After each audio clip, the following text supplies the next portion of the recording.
अश्वस्थानी व्रतकथा माघ महात्म्ये यं वरुणेन्द्र रुद्र मरुत स्तुनोति तिव्यैतवै वेदै सङ्गपदो कर्मोपनिषदै गारयन्त्यं सामगा ध्यानावति तथगतेन मनसा पश्यन्त्यं योगिनो यस्यन्तं न विदुषुरासुरगणा देवाय तस्मै नमः।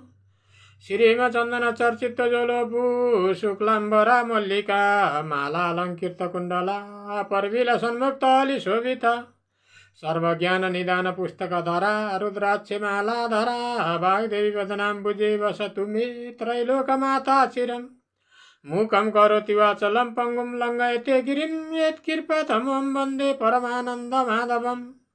नमो भगवते तस्मै व्यासामि ततेजसे यस्य वसदध्यास्यामि नारायण कथामिमाम्। नारायणं नमस्कृत्य नरं चैव नरोत्तमं देवीं सरस्वतीं व्यासं ततो जयमुदीरयेत। हरि हरि।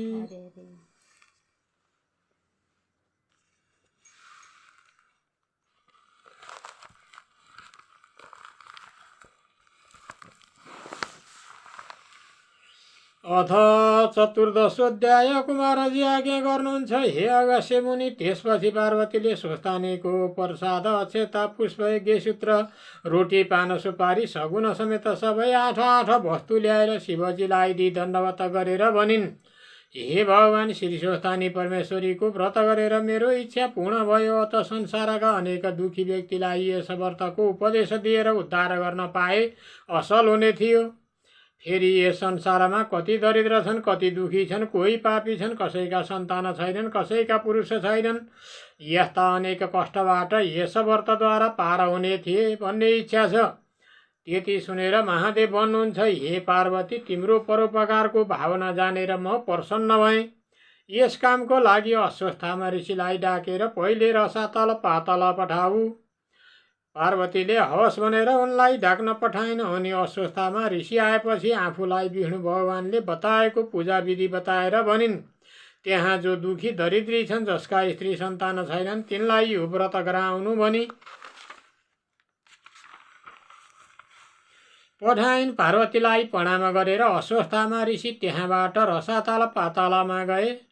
अनि यता पार्वतीको परीक्षा लिनका निम्ति महादेव कसैले नदेख्ने थानमा गई लुक्नुभयो। महादेवलाई नदेखेर पार्वतीले निकै बेर खोजिन्। पछि भेटेर सोधिन्, हे नाथ, हजुर मलाई छलेर किन लुक्न जानुभयो? म राम्री छैन कि मन परिन कि किन हो? महादेवले केही उत्तर नदिए अब वन विहार गर्न जान्छु भन्ने निश्चय गरेर अन्तर्ध्यान भई सश्लेषमान्तक वनमा किरातीको रूप धारण गरी शिकार खेल्न लाग्नुभयो। फेरि शिवजीलाई नदेखेर पार्वतीले मनमा दिक्क मानी ध्यान दृष्टिले विचार गर्दा सबै थाहा पाइन् र एउटी अत्यन्त राम्री किरातिनीको रूप धारण गरी त्यही सश्लेषमान्तक वनको एउटा ठुलो वृक्षमुनि गएर बसिरहन्। शिवजी पनि शिकार खेल्दै त्यहीँ आइपुग्नु भयो र किरातिनी रूप पार्वतीलाई देखेर मोहित भई सोध्न लाग्नुभयो, सुन्दरी, तिमी देवकन्या, यक्षकन्या, नागकन्या वा अप्सरा को हौ? मेरो विचारमा त तिमी जस्ती राम्री यो संसारमा हुनु असम्भव छ। फेरि वनजन्तुको भय नमानी यस्तो घनघोर जङ्गलमा एक्लै किन आयौ? मलाई भन। किरात रूप शिवको त्यस्तो कुरा सुनि बायाँ र दायाँ हातमा धनुष र त्रिशूल लिने सर्पका घन लगाउने महाभयङ्कर मूर्ति किराततिर फर्केर कटाक्षयुक्त नेत्रले हेर्दै पार्वती भन्दछिन्, हे किरात, म यहाँ बसेको निकै वर्ष बितिसक्यो। फेरि सदैव जङ्गलमै बस्ने म किरातीले हुनाले वनका जन्तुको डर पनि लाग्दैन। तपस्या गरिरहेकी छु। त्यत्तिकैमा साँझ पर्न लाग्यो र किरातले भने, हे सुन्दरी, तिमी पनि एक्लै रहेछौ, म पनि एक्लै छु।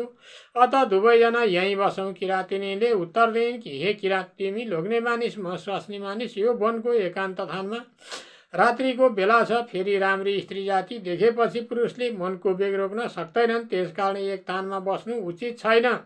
तिमी अन्तै बस। तिनको बात सुनि किरातले भने, हे सुन्दरी, त्यसो कुराको तिमीले चिन्ता गर्नु पर्दैन। पर स्त्रीको म स्पर्श गर्दिन। त्यो सुनि पार्वतीले स्वीकार गरिन्। अनि दुवैजना त्यहीँ बस्दा बस्दा निकै दिन बितेपछि यसरी कति दिन निर्वाह गर्ने हो भनी आकाशवाणी भएर झैँ गरेर पार्वतीले भनिन्, हे ईश्वर, हजुर यसै गरी वनविहार गरेर बसिरहनु भयो भने हाम्रो कसरी रक्षा हुन्छ? हजुर नहुँदा हामी सबै अमरगण दुखी छौँ, कैलाश शून्य छ। अत हामी सबै हाम्रो रक्षा गर्नु होस्। शिवजीले यस्तो आकाशवाणी सुनेर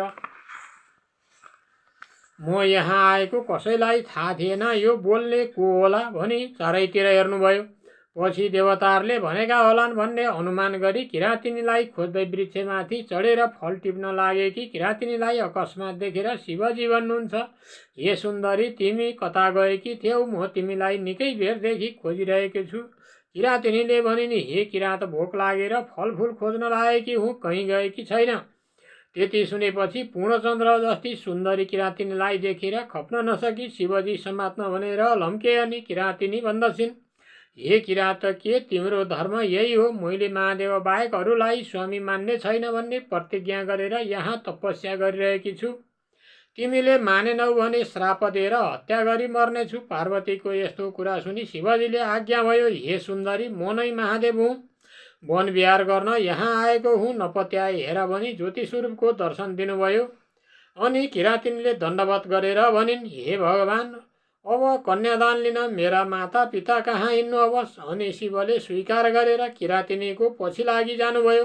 जाँदा जाँदा हिमालय पर्वत कहाँ पुगेपछि यिनी पार्वती रहेछन् भन्ने थाहा पाएर अत्यन्त लज्जित भई शिवजी त्यहाँबाट पनि अन्तर्ध्यान भई सश्लेषमान्तक वनमा किरातेश्वरको रूपमा बस्नुभयो। पार्वतीले ध्यान दृष्टिद्वारा सबै जानेर आफू पनि बागमतीमा स्नान गरी किरातेश्वर शिवलिङ्गको पूजा गरेर त्यही तपस्या गर्न लागिन्।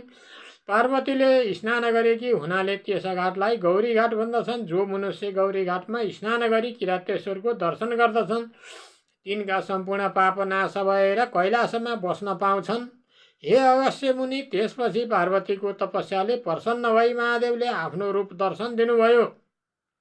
अनि प्रसन्न भएकी पार्वती बिन्ती गर्दछिन्, हे नाथ, मलाई किन यसरी कष्ट दिनुहुन्छ? मैले केही बिराएकी भए क्षमा गर्नु अवस्। तिनको कुरा सुनेर प्रसन्न भएका शिव र पार्वती त्यहाँबाट हिमालय कहाँ पुगे। छोरी ज्वाइँ आएको देखि पर्वतराजले प्रसन्न भएर पूजा सेवा गरे। 4-5 दिन त्यहाँ बसेपछि अब कैलाश जानु पर्दछ भनी महादेवले हिमालयसित बिदा माग्नुभयो। अनि गिरिराज हात जोडेर भन्दछन्, हे शशि शेखर, निमिष मात्रामा सृष्टि स्थिति प्रलय गर्ने हजुरलाई कोटि कोटि नमस्कार छ। हे भवानी शङ्कर, लक्ष्मीनारायणले समुद्रको घर जाँदा जस्तो आनन्द भएको थियो, आज मलाई छोरी ज्वाइँ मेरो घरमा राज गर्नाले त्यस्तै प्रसन्नता प्राप्त भयो। हे प्रभु, समुद्र मथमा निस्केको कालाकुट विषपान गरेर नीलकण्ठ हुनुभएको हजुरलाई कोटि कोटि नमस्कार छ। त्रिपुरासुरलाई नाश गर्नाले त्रिपुरारी नाम भएका हे विशम्भर, हेम, इन्द्र सब हजुर नै हुनुहुन्छ। सत्व, रज, तम, त्रिगुण र गुणातीत पनि हजुर नै हुनुहुन्छ। हे जगदीश्वर, आदि मध्य अन्त्य नभएका अनन्त रूप हजुरलाई कोटि कोटि नमस्कार छ। हजुरको गुणगान गर्न वर्मा शारदा र शेषले पनि नसकेको म अज्ञानीले के सकुँला, अत मेरो रक्षा गर्नुहोस्। हे प्रभु, हजुरलाई कोटि कोटि नमस्कार छ। हिमालयको यस्तो स्थितिले प्रसन्न भएका शिवजीले हँसिलो मुख पारेर आज्ञा भयो, हे गिरिराज, तिम्रो भक्तिले म प्रसन्न भएँ, तिम्रो इच्छा पूर्ण हुनेछ भनी पार्वतीलाई साथमा लिएर कैलाश जानुभयो। इति श्री स्कन्दपुराणे केदारखण्डे माघमात्म्ये कुमारागस्त्य संवादे श्री स्वस्थाने परमेश्वर व्रत कथाय शिव कैलाश गमनम नाम चतुर्दशोऽध्याय। हरि हरि।